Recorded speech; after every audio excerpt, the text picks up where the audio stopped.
परसों हमारे पापा की डेथ हो गई। हम सुबह से लेकर 4 बजे तक पूरे लखनऊ में घूमते रहे। बहुत सारे मेडॉक्स गए, मेडॉक्स में टेम्परेरी जांच की तो उसमें पॉजिटिव निकल आए।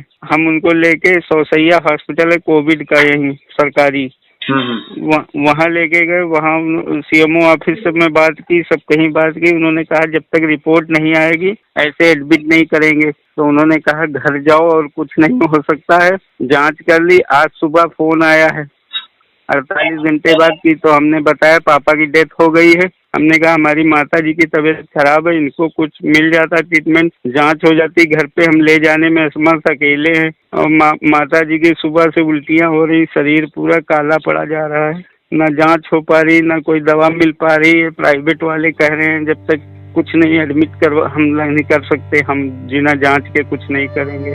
भैया देखिए जो मदद हो सके करवा दीजिए, बहुत परेशान है। लखनऊ शहर के एक शख्स का ये दर्द शायद यूपी के कोरोना हालातों की हकीकत बन गया है। लखनऊ के इटौजा के रहने वाले मनीष मिश्रा की यह आवाज उन हालातों को बयां कर रही है जिसे लखनऊ का हर शख्स हर दिन महसूस कर रहा है। बुधवार सुबह मनीष मिश्रा का ये फोन ऐसी स्थिति में आया जब वो अपनी मां के लिए अस्पताल की मदद चाहते थे, थोड़ी सी सांत्वना और बस इतना इंतजाम कि घर में पिता के जाने के बाद जो लोग सही सलामत बचे हैं उनका कोविड टेस्ट हो जाए। लखनऊ के इटौजा के रहने वाले मनीष मिश्रा की ये बात उस बेबसी को बयां कर सकती है जिसमें कोरोना होने के बाद लखनऊ ही नहीं देश के तमाम शहरों में रहने वाले मरीज हर रोज एक नई समस्या को देख रहे हैं। मनीष कहते हैं कि 3 रोज पहले जब पिता की हालत बिगड़ी थी तो थोड़ा सा इलाज हुआ और हालत सुधर गई। वो घर आए और सब कुछ ठीक था, लेकिन उस रात ही पिताजी की हालत अचानक बिगड़ गई। अगली सुबह तक सीना जकड़ गया। जब कुछ नहीं समझ आया तो मनीष उन्हें लेकर लखनऊ के अस्पतालों तक दौड़ते रहे, लेकिन कहीं पर भी एडमिट नहीं किया गया। मनीष बताते हैं कि वो अपने पिताजी को लेकर लखनऊ तक गए, लेकिन कहीं पर कोविड रिपोर्ट नहीं थी तो एडमिट नहीं किया गया।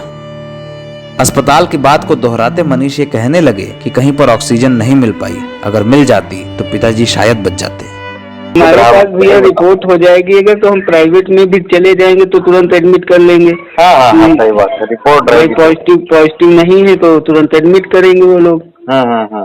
बस यही तो, ऐसे कोई एडमिट ही नहीं करता, कहता है निगेटिव वो रिपोर्ट लेके आओ तभी हम एडमिट करेंगे। तो परसों जो है इतना परेशान हुए, पिताजी भी चले गए हमारे। ऑक्सीजन नहीं मिल रहा था, ऑक्सीजन मिल जाता तो उनको कुछ ना होता। ऑक्सीजन ना मिलने के कारण ही ऐसा हो गया। प्राइवेट वालों ने लिया नहीं, कहने लगे ऑक्सीजन ही नहीं है हमारे पास। तो हम लोग आए फिर तो सौसैया ले आए कि यहीं रामसागर मिश्रा में भर्ती करवा दें, यही है कोविड का। विधायक से फोन करवाया, सीएमओ से बात की, मगर उन्होंने कहा कि जब तक ये लैब वाली रिपोर्ट हमारे पास नहीं होगी तब तक हम एडमिट नहीं करेंगे। बहुत इधर उधर से कहलवाया मगर एडमिट नहीं किया। 1-1.5 घंटे वहीं रामसागर मिश्रा में बैठे रहे, इनको लिए सब डॉक्टरों से बात किया। वहाँ केवल कोविड वाले ही भर्ती हो रहे हैं। फिर भी हमने काम चेक करवाए हैं, वो हमारे पास किट है, किट दिखाए कि इस पे पॉजिटिव है, देख लो 2 पट्टी हैं सब कुछ, मगर नहीं किया एडमिट। कुछ व्यवस्था सुधरे। अरे हम तो मुसीबत में हैं और कोई ना आए, यही हम भी चाहते हैं। कुछ ऐसा करिए भैया कि जो है आगे जो कोई और उसके ऊपर ना आए, ऐसी घटना कोई ना हो कि जो आगे हैं हम जैसे 50,000 होंगे, 2-4 करोड़ होंगे लोग जो दुनिया में, कहीं कोई तो सुरक्षित हो जाएगा, हम लोगों की मुसीबत से ही सुरक्षित हो जाए। हम लोग भी यही चाहते हैं कि सब आगे वाले सही रहें। मनीष कहते हैं कि उस रोज वो लखनऊ के एक प्राइवेट अस्पताल पहुंचे तो वहां गेट पर ही पिताजी का कोविड टेस्ट हुआ। ये टेस्ट पहली बार था। मनीष कहते हैं कि एंटीजन टेस्ट में ही पिता की रिपोर्ट पॉजिटिव आई। इस पर अस्पताल ने उन्हें भर्ती करने से इनकार कर दिया और कोविड अस्पताल जाने की सलाह दी। इसके बाद अपने पिता को लेकर मनीष लखनऊ के आरएसएम अस्पताल पहुंचे, नंबर लगाया, लेकिन जब घंटों तक भर्ती ना करा सके तो पिताजी को लेकर घर लौट आए। घर पर इसी शाम पिताजी का निधन हो गया। देहांत के 2 रोज बाद मनीष को फोन आया। फोन उसी अस्पताल से था जहां पर 2 दिन पहले वेटिंग की स्लिप लगाई थी ताकि एक अदद बेड मिल जाए। अस्पताल के अधिकारियों ने बताया कि आज बेड खाली है, अपने मरीज को लेकर आ जाइए। मनीष ने जवाब दिया कि अब बेड की क्या जरूरत, पिताजी का देहांत हो गया है।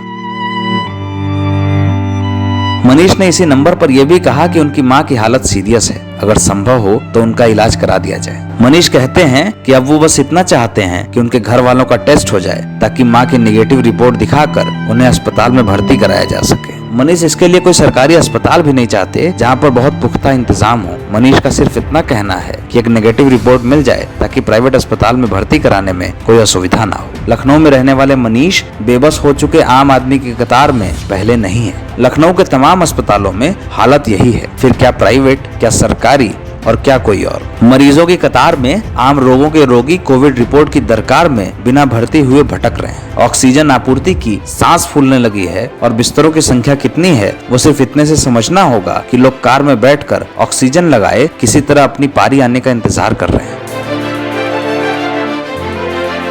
राजधानी के सीएमओ से लेकर लखनऊ के तमाम अफसरों के फोन पर दिन भर सिफारिशें आ रही हैं, लेकिन सबका कहना इतना ही है, संसाधन सीमित हैं और मांग बहुत ज्यादा। सूबे की राजधानी के शमशान लाशों से पटे हैं। अस्पतालों से लेकर आखिरी चिता की अग्नि तक आम आदमी हर जगह वेटिंग पर है। बेबस से लोग फेसबुक पर मदद की पोस्ट लिख रहे हैं। किसी को रेमडेसिविर चाहिए, किसी को प्लाज्मा, तो किसी को सिर्फ एक बेड। जीवन को बचाने के लिए ऑक्सीजन की मांग फेसबुक पर की जा रही है। जिसकी जितनी क्षमता है मदद भी कर रहा है। किसी विधायक, किसी सांसद, किसी जिलाध्यक्ष या किसी पत्रकार की सिफारिशी मांगी जा रही हैं। बस इतना ही मांगा जा रहा है कि एक बेड मिल जाए, थोड़ा सा इलाज। इन सबके बीच उत्तर प्रदेश में पंचायत के चुनाव हो रहे हैं और टीकों का उत्सव भी। लेकिन इन सबके बीच हर कोई ये सवाल पूछ रहा है कि अगर इस प्रकोप काल के बीच कुछ हो जाए तो एक गरीब हिंदुस्तानी होकर सिर्फ इलाज जैसी बेसिक जरूरत के लिए कितने युद्ध लड़ने पड़ेंगे और कितने शहर भटकना पड़ेगा, फिर चाहे उत्तर प्रदेश हो, चाहे छत्तीसगढ़ और चाहे पश्चिम बंगाल।